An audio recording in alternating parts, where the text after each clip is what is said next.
Hello and welcome to Kuber Immigrations. This is Meenu Mehta. Today we are going to talk about writing task 1 of academic IELTS.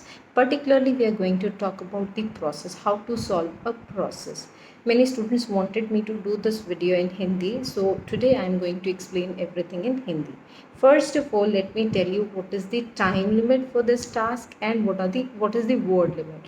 So IELTS academic task 1 करने के लिए आपके पास 20 minutes रहते हैं and the word limit is 150 words. हम particularly बात कर रहे हैं प्रोसेस की. प्रोसेस किस तरह से सॉल्व करना चाहिए. आपके पास 20 मिनट्स हैं तो उसमें से मैं सजेस्ट करूँगी आपको कि 2-3 मिनट्स आप अपनी प्लानिंग के लिए रखिए और लास्ट में 2-3 मिनट्स जो होते हैं वो प्रूफ रीडिंग के लिए रखिए.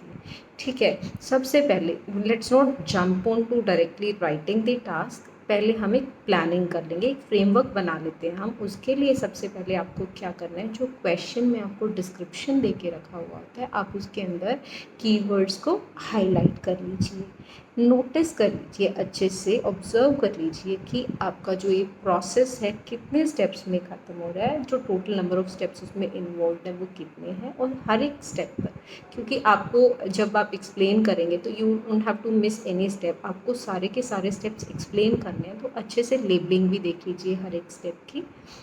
उसके बाद अगर उसमें कुछ ऑल्टरनेटिव स्टेप्स हैं तो उनको भी आपने मेन स्टेप्स के साथ किस तरह से कनेक्ट करना है, ये अपना सारा फ्रेमवर्क थॉट प्रोसेस अपना बना लेने के बाद अभी हम इसको स्टार्ट करेंगे सॉल्व करना. अब इसका फॉर्मेट क्या है. सबसे पहले आप लिखते हैं पैराफ्रेज या इंट्रोडक्शन. इंट्रोडक्शन आपकी 2-3 सेंटेंसेस के अंदर आपको सम अप करनी है. इंट्रोडक्शन में आपको क्या लिखना है कि ये जो प्रोसेस आपको दिया है इसमें टोटल कितने स्टेप्स इन्वॉल्व हो रहे हैं और इसका पर्पस क्या है. पर्पस मतलब आपका जो एंड प्रोडक्ट निकल के आ रहा है उस प्रोसेस का वो क्या है, ये आप 2-3 सेंटेंसेस के अंदर सम अप कर देते हैं. Then comes your body paragraph where you explain all the steps. अब वो जो लेबल्स हैं प्रोसेस में, उन लेबल्स को आपने सेंटेंसेस में कन्वर्ट कर देना है. ठीक है. अच्छे कनेक्टर्स यूज़ करिए, वोकैबुलरी अच्छी यूज़ करिए, वर्ड्स को रिपीट करने से बचिए क्योंकि वर्ड्स और सेंटेंसेस रिपीट करना अलाउड नहीं होता. ये मैं आपको अपनी लास्ट वीडियो में बता चुकी हूँ. ठीक है. So you have to choose a good vocabulary and good connectors to connect your sentences. Do not leave out any step. कोई भी स्टेप लीव आउट नहीं करना है. You to explain everything right from the beginning to the end. वैसे process में description के बाद कोई स्पेशल कंक्लूजन होता नहीं है, लेकिन एक सेंटेंस से आप उसको सम अप कर सकते हो एंड में, that this is the final product of your process. इस तरह से आप आइल्स एकेडमिक का ये प्रोसेस जो है सॉल्व कर सकते हैं. एक एग्जाम्पल प्रोसेस मैं आप लोगों के लिए सॉल्व करके दिखाऊंगी. Okay, so now I am going to explain you this example question of writing task 1 process. इसका जो ये example question है मेरे पास है, ये डायग्राम मैं आपको दिखा रही हूँ, आपकी स्क्रीन पे विजिबल होगा. अभी आपको मैं एक्सप्लेन करती हूँ. तो देखिए, क्वेश्चन स्टेटमेंट देखने के बाद मुझे ये क्लियर हो गया कि this process is about extracting oil from olives. Olives से ऑयल कैसे एक्सट्रैक्ट करते हैं उसका ये सारा प्रोसेस है. अब इसके सारे स्टेप्स ऑब्जर्व करने के बाद I get to know that it is a 7 step process. 7 steps में कंप्लीट हो रहा है प्रोसेस. इसकी लेबलिंग देख लेते हैं. फर्स्ट स्टेप में आपको दिखाया गया है जो लेबल वर्ड है पिकिंग.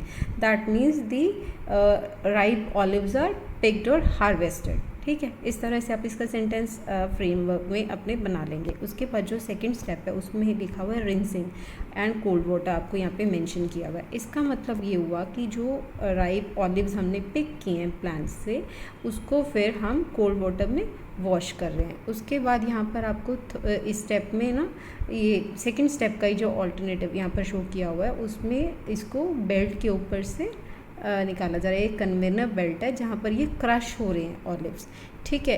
क्रश होने के बाद इनकी स्मैशिंग करी जा रही है. थर्ड वाले स्टेप में जो क्रश्ड ऑलिव्स हैं उनको स्मैश करके उसमें से स्टोन्स अलग किए गए हैं और पेस्ट को अलग किया गया है. फोर्थ स्टेप में अगर आप देखें, they have written bag with holes. Now bag with holes means a perforated bag. तो जो ऑलिव पेस्ट है, एरो देखिए, ऑलिव पेस्ट को हमने इन परफोरेटेड बैग्स में रखा है. After that they are sent for pressing. Pressing करने के बाद उसकी जो सेपरेशन की जाती है 6 स्टेप में, दैट शोज सेपरेटिंग। यहाँ पर सेपरेशन होती है। सेपरेशन में क्या प्रोडक्ट्स निकल के आ रहे हैं हमारे पास, ऑयल एंड वाटर। तो वाटर सेपरेट हो गया और ऑयल हमारा जो है वो सेपरेट हो गया 6 स्टेप में। अब 7 स्टेप में इट शोज़ कि यहाँ पर स्टोरेज हो रही है ऑलिव ऑयल की और उसके बाद उसको सेल के लिए भेजा जा रहा है। तो ये हमारे ओवरऑल 7 स्टेप्स इन्वॉल्व हैं इस प्रोसेस के अंदर, the process of extracting olive oil from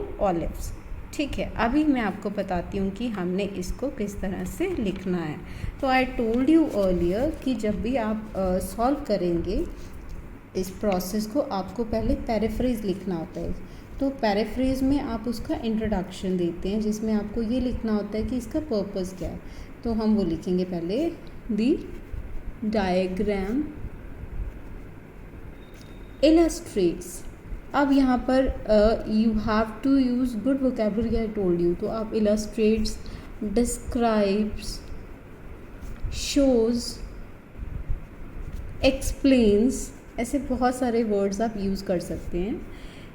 the process by which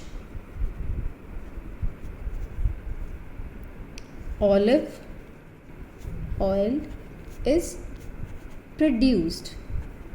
अभी ये हमारा पैराफ्रेज में आपने इसके साथ क्या एडअप करना था कि इसमें कितने स्टेप्स इन्वॉल्व हुए हैं। ठीक है, अब वो आप किस तरह से लिखेंगे, overall this is a step by step process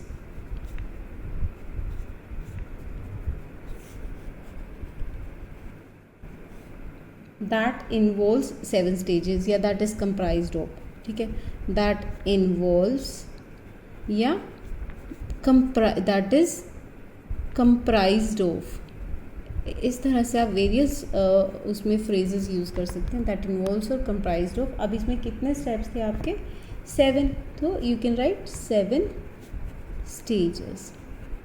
ठीक है, अभी इसमें आपको बिगिनिंग बताना है और एंड बताना है, क्योंकि ये आपका ओवरव्यू है तो आप यहाँ पे बिगनिंग और एंड बताएंगे। ठीक है, तो उसके लिए आप क्या लिखेंगे, फ्रॉम हार्वेस्टिंग। अब या हार्वेस्टिंग या पिकिंग लिख सकते हैं, ऑफ राइप ऑलिव्स। ठीक है, ये अब इसका क्या है, लास्ट वाला step, ripe olives from olive trees to. अब इसमें लास्ट में क्या आ रहा है, लास्ट वाले जो 7th स्टेप था उसमें क्या था हमारे पास, 7th स्टेप में let me show you, storage and sale. तो हम यहाँ पर क्या लिखेंगे, टू पैकेजिंग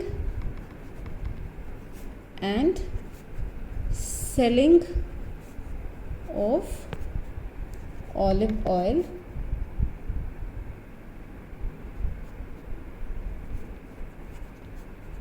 in market। ठीक है, ये इसमें आपका पैराफ्रेज और ओवरव्यू कंप्लीट हो गया। अभी आपको स्टेप बाय स्टेप इसको एक्सप्लेन करना है, तो वो आप किस तरह करेंगे। Initially the olives are harvested or picked from the plants, from the trees by the farmers. After that they are taken to a rinsing machine and they are washed with cold water। जैसे जैसे आप diagram में देख रहे हैं वैसे वैसे आप इसको एक्सप्लेन करते चल रहे हैं। ठीक है, उसके बाद after being rinsed the olives are transferred via a conveyor belt to another machine. अब एक कन्वेयर बेल्ट है ना, यहाँ पर आप देख रहे हैं, ये शो करिए। So they are transfer to another machine. अब इस मशीन में क्या हो रहा है, यहाँ पे this machine grinds the olives to separate fruits from the seeds. Next process में ये देखिए आपकी स्मैशिंग हो रही है, ठीक है, इसको during the stage the olives are ground into a paste and the stones are removed. अब इसको स्मैश कर रहे हैं, ग्राउंड कर रहे हैं, जिसमें से एक पेस्ट बनकर आ रही है और जो स्टोन्स हैं वो सेपरेट हो रहे हैं। अब इसके बाद क्या हो रहा है, प्रेसिंग वाला, उसको आप किस तरह से लिखेंगे, the olive paste is then placed in a type of perforated bag after being put through a pressing machine. Pressing करके उसको परफोरेटेड बैग्स में डाला जा रहा है, जो होल्स वाले बैग होते हैं। उसके बाद नेक्स्ट स्टेप में हमारा क्या है, separation. So the following step और the further step involves the separation of excess water from oil. अब यहाँ पर हमें दिखाई दे रहा है ना कि ऑयल और वाटर को सेपरेट किया, तो that involves the separation of oil from water. Finally, in the last stage, the oil is carried to the storage unit. It is stored and sent to markets for selling. That is it. इस तरह से आपका जो ये पूरा process है वो explain हो जाता है। आपने किन चीज़ों का इसमें ध्यान रखना है, सबसे पहले जब आप राइटिंग टास्क करते हैं, punctuation is very important. Punctuation के भी मार्क्स जाते हैं, पंक्चुएशन बहुत इम्पॉर्टेंट है, आपकी स्पेलिंग्स बहुत इम्पॉर्टेंट है। इसीलिए मैंने आपको बोला कि आप प्रूफ रीडिंग के लिए टाइम रखिए, आपकी स्पेलिंग्स कहीं पे कोई वर्ड मिसस्पेल ना हो जाए। वोकैबलरी आपको बहुत अच्छी चूज़ करनी है। Sentence connectors, appropriate sentence connectors use करके सेंटेंसेस बनाइए। सेंटेंसेस को रिपीट मत कीजिए, बार बार कनेक्टर्स रिपीट मत कीजिए। You have to use different connectors for every sentence. Do not leave any step unexplain. जितने भी स्टेप्स हैं कहीं पर भी आपने लीव नहीं करना है, सबको बहुत अच्छे से एक्सप्लेन करना है। So this is how you explain your process. So I have explained you how to solve the process, the time you get to solve the process and the word limit, and how to write the entire description of the report. For further information, please contact us on the given number. Visit our office for personalized classes. We assist you in all possible ways. Do follow us on YouTube, Instagram and Facebook. Have a good day. Bye-bye.